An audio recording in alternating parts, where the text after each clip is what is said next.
આજે આપણે વાત કરવાની છે કિલ્લા વિશે. વૈપરણ આ એક કિલ્લો એક સમય દરિયાકાંઠેની સુરક્ષા માટે હતો એવું માનવામાં આવે છે. વધારે માહિતી હોય તો કોમેન્ટ કરીને જણાવજો. આપણી પાસે આટલી જ માહિતી હતી. ભાઈ આપણે વાયની અંદર જવાનું છે. ત્યાં છે ને ખોડિયારમાં વિરાજમાન છે, તેમના દર્શન કરવા માટે આપણે જવાનું છે. એકવાર નવા વિડીયોમાં તમારા બધાનું દિલથી સ્વાગત છે. સૌ પ્રથમ બધાને જય સિયારામ, હર હર મહાદેવ. ભાવનગર જિલ્લાનું તળાજા તાલુકાનું જાનબેર ગામ દરિયા કિનારે સરસ મજાનો આવેલું છે. ત્યાં આપણે હાલ અત્યારે આવી ગયા છીએ. તો આયા ભાઈ છે ને એક ગઢ આવેલો છે અને એક વાય છે, સરસ મજાનું ભાઈ છે ને. આજથી 100 વર્ષ પહેલાંનો બધો ઇતિહાસ છે જૂનો. ત્યાં આપણે જઈને જોવાનું છે શું શું માહિતી છે. સંપૂર્ણ વિડીયોમાં તમને મળી રહેશે. તો ખાસ કરીને ચેનલને સબસ્ક્રાઈબ ન કરી તો સબસ્ક્રાઈબ કરી લેજો. આગળ વિડીયોમાં બન્યા રહેજો. આગળ જઈને જોઈએ આપણે. આ છે વાય. તો ધીમે ધીમે આપણે વાયની અંદર જઈશું અને બહુ જૂની જગ્યા છે. તો ધીમે ધીમે અમારા મિત્ર આગળ જાય છે અને હું પાછળ પાછળ જાઉં છું. અને છે ને ભાઈ આનો ઇતિહાસ પણ બહુ જ મોટો છે, અદ્ભુત. તો આપણે જઈને જોઈએ. તો ખાસ વિડીયોમાં બન્યા રહેજો અને કોમેન્ટમાં જય ખોડિયારમાં લખી નાખજો. તમે અહીંનું લોકેશન જુઓ તમે. આ બધું છે ને દિવાલું છે, બધું ઝાડવા છે. ધીમે ધીમે જઈશું આપણે અંદર. આ રીતે પગથિયા છે. જુઓ તમે. અને ભાઈ દિવાલો જુઓ તમે કેટલી ઊંચી છે આયા. અને થોડીક સાવચેતી પણ રાખવી પડે અંદર આવતા પહેલાં.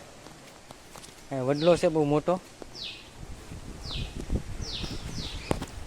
તો ભાઈ છે ને આપણે નજીક જ પહોંચી ગયા છીએ, દર્શન માટે જઈએ છીએ. તો ખાસ કરીને વિડીયોમાં બન્યા રહેજો અને કોમેન્ટમાં જય ખોડિયારમાં લખી નાખજો.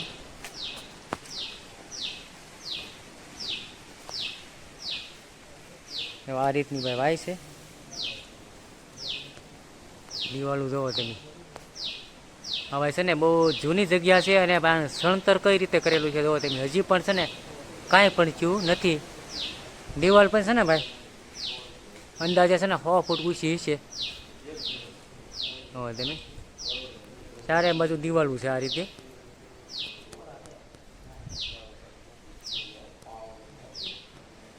ત્યાર પછી આપણે વાય હું તમને બતાવું.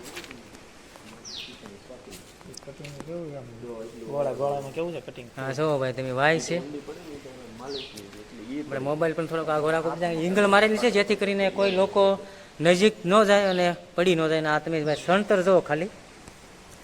આવું સણતર ભાઈ તમે ક્યાંય જોયું નહીં હોય. જુઓ તમે દિવાલની ઊંચાઈ જુઓ તમે. આ ઉપરથી દેખાય પણ આપણે થોડાક અંદર આવેલા છીએ. તો આ વાય છે આ રીતની. ચારે બાજુ છે ને ભાઈ આ રીતની દિવાલ છે અને ઊંચાઈ પણ ઘણી બધી છે. અને ભાઈ છે ને બધે જ બેલા વાપરેલા છે, એક જ સરખા જો તમે. એના બળદગાડીમાં વહેવા છે ભાઈ. અત્યારે છે ને ભાઈ ટ્રેક્ટરની સુવિધા છે. ત્યારે સણવાનું જોવો તમે ભાઈ કઈ રીતે સણ્યું હોય છે.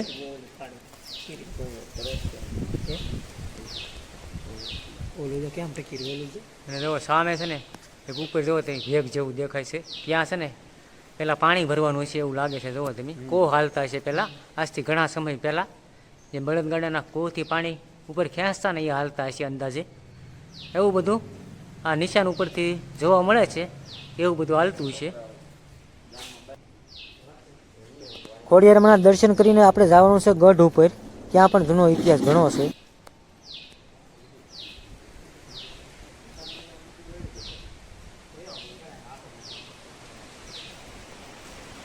અહીંયા છે ને ભાઈ ખોડિયારમાંનું મંદિર છે. કોમેન્ટમાં જય ખોડિયારમાં લખી નાખજો.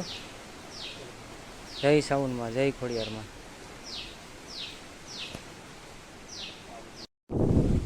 ફાઇનલી આપણે છે ને ગઢ માથે જઈએ છીએ. અત્યારે પગથિયા ચડવી છીએ ધીમે ધીમે.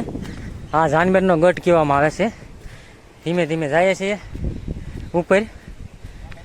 હાલ મસ્ત જગ્યા છે જવા તમે. વિસ્તારની સુરક્ષા અને દેખરેખ માટે બનાવવામાં આવ્યો હોવાનું માનવામાં આવે છે. આજે ગઢ ઉપર ઘણી ભાઈ અલગ અલગ જૂની વસ્તુ જોવા તમને મળતી હોય છે. અત્યારે તો પહેલાં જેવું ન હોય, પરંતુ તેમની દિવાલો અને બાંધકામ હજી પણ દિવાલો અડીખમ ઊભી છે. જૂની દિવાલો ભાઈ હજી પણ કાંઈ થયું નથી. વિડીયોમાં બન્યા રહેજો ભાઈ, ખૂબ તમને મજા આવશે. આગળ જોઈએ શું શું છે ઉપર. આપણે છે ને પહેલી વાર જ આવ્યા છે, કોઈ દિવસ આવ્યા નથી.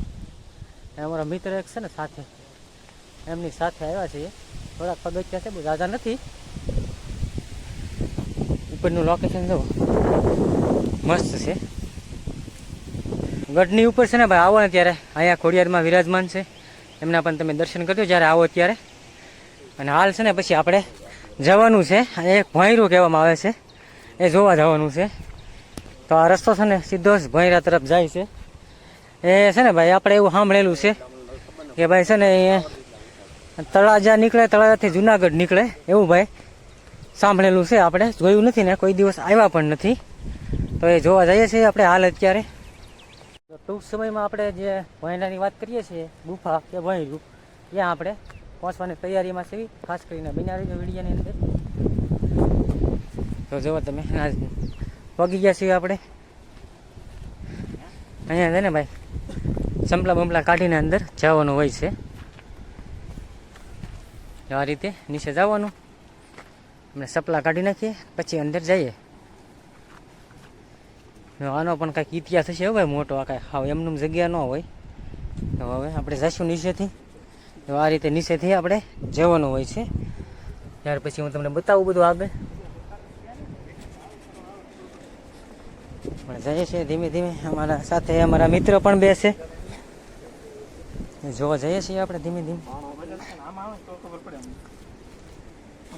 જો આ રીતે નીચેથી ઉતરવાનું, આ રીતે જવાનું.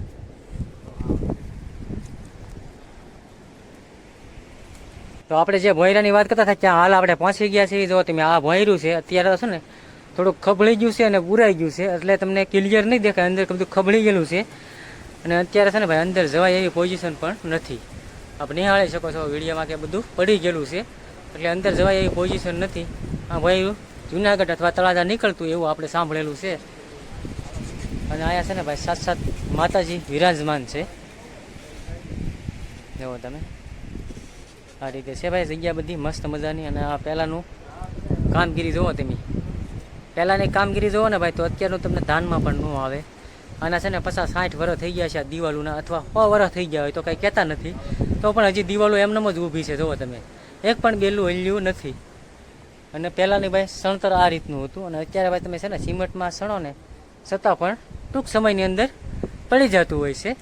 આ બધું પહેલાંનું જુઓ તમે, પહેલાં છે ને બધું આવું કોતર કામ કરતા.